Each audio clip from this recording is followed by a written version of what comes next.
I've been making my own plant milks for the last couple of years, and today I'm going to show you two different plant milks that I make using my InstantPot blender. Hi, I'm Annette, a plant-based home chef and a volunteer with Bounty and Soul, where we connect, share, and celebrate nutritious food. We believe food is medicine, and we believe in the power of plants and whole foods. Now, I started making my own plant milks because I wanted to control the ingredients. I didn't want oils or sugar, salt, or even flavorings added to my plant milks. I just wanted the simple plant milk itself. So today, I'm going to show you how I make oat milk and soy milk using my InstantPot blender. So let's get started. So you're going to need a couple of items to make plant milks. Now, there is a way to make it on the stove. I've never done it that way. I've only used my InstantPot blender. So the first thing that you're going to need is you're going to need some oats.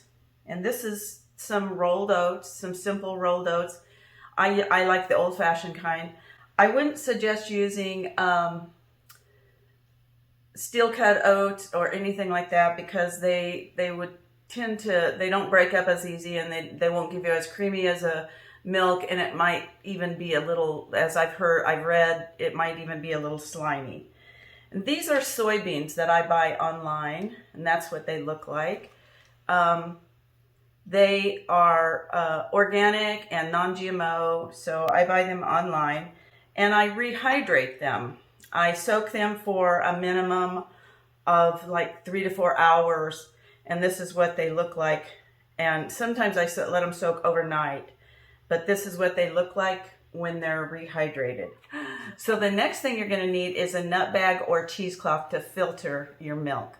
This is how I do it. Let's make some oat milk first. Both of these recipes are super simple. They only have the two ingredients, water and then either the oats or the soybeans, and they're super simple.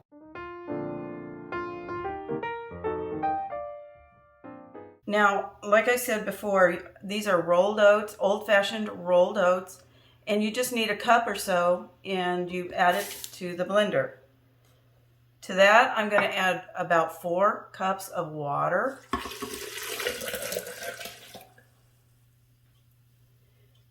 And I'm going to put the lid onto the blender and close it up. And there is a function on the readout on the blender that says nut oat milk, and I'm going to press that function right there.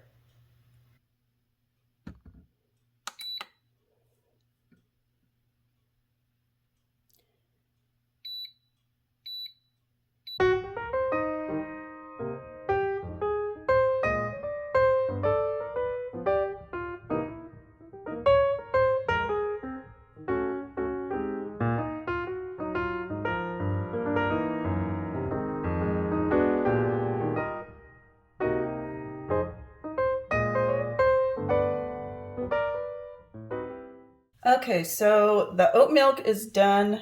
The next thing I'm going to do is take it off, and I'm going to filter it through the nut bag.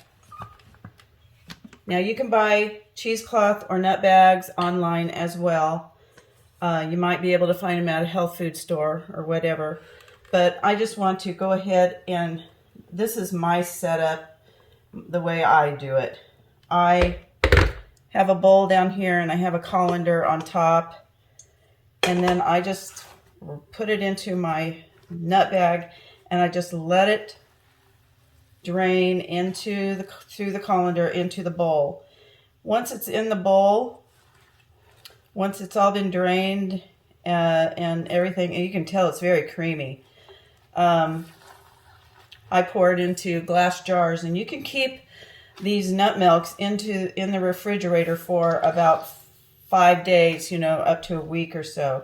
But I use it pretty quick, most of the time I use it pretty quickly.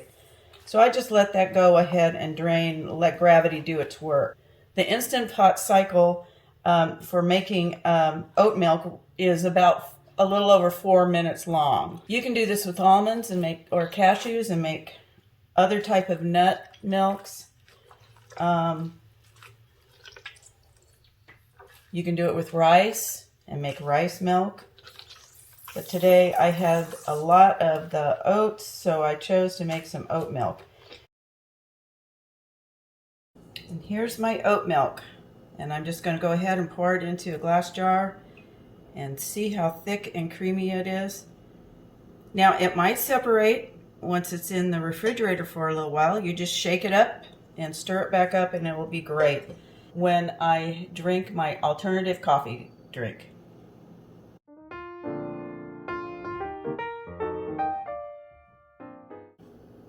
Next we're going to make some soy milk. Now I began ordering my soybeans online in bulk. I get non-GMO organic soybeans in a big package, and I've been pleased with how my soy milk turns out. Sometimes I will just rehydrate the soybeans overnight, like 24 hours or so, and let them sit in water, and the soy milk turns out really creamy. And you can do, you can get as fancy as you want. A lot of people I see online who add, vanilla to their soy milk, or add some kind of sweetener, or, maybe dates or something like that. You can get as creative as you want. I personally just want the pure soy milk by itself. So let's get started. Now, there's a function on the Instant Pot that says soy milk, and so I'm going to be using that function, and it is pretty loud. I have to admit that. That's the one downside about the blender. It runs for about 30 minutes making this soy milk. It heats it up. There's a heating element in here. It heats the water up and cooks the soy milk and blends it all up, and it runs for about 30 minutes or so, but it does turn out great. So I'm going to go ahead, add my soaked soybeans to the Instant Pot blender. I'm not going to be adding any other flavorings or anything to it. I just want the plain soy milk. And then I'm going to add my water. And it says to add about 14 milliliters of water, but we'll see how much this comes to. And there we go, about 4 cups of water. I'm going to put the lid on, and I'm going to press the soy milk function, and it's going to start. It runs for about 28 minutes and 30 seconds. And again, it has that on and off functionality during the process.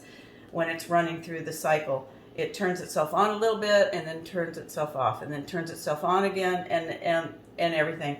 But near the end of it, as the water is heating up, you can see right here it tells you how the temperature of the water. You can see right here it tells you the temperature of the water, and it's going to be heating the water up and cooking the soy milk as it blends it and makes it into the soy milk.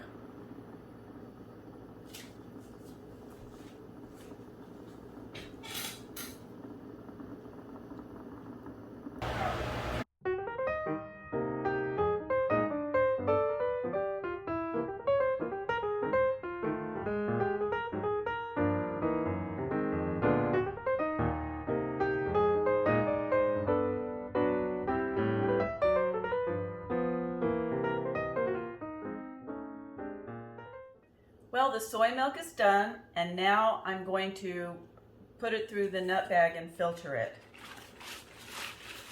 You have to be careful with it this time, because this gets really to 100 degrees C. So need to be very careful with it. Take this off. It's very hot. Unplug it. You can see the steam come off of there. Now what I do is I just pour it through the nut bag and let that strain down. I'll let gravity do its business while it drains. You can see it going there. And I'll let that cool down a little bit and come back for it in a little bit. And now I'm going to pour the soy milk into my jar.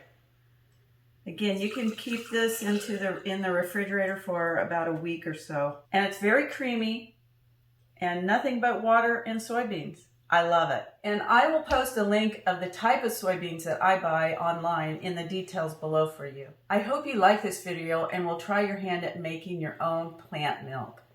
I want to thank all my wonderful subscribers, and if you haven't already subscribed to my channel, what are you waiting for? Just go ahead and subscribe and click the bell. That way you'll be notified every time I post a new video. And one more thing, please be sure to check out my cookbook, which is available on Amazon right now. It's called Heart Healthy and Feeling Full Cookbook, and the link to it is posted below. Thanks for watching. Join me each week here in my kitchen, where I share plant-based, nutritious recipes with you. And I'll be seeing you at Bounty and Soul, where I hand out the local produce each week and wish each one of you the best. This is Annette signing off for now. And remember to invest in your health by eating whole, unprocessed foods. Bye.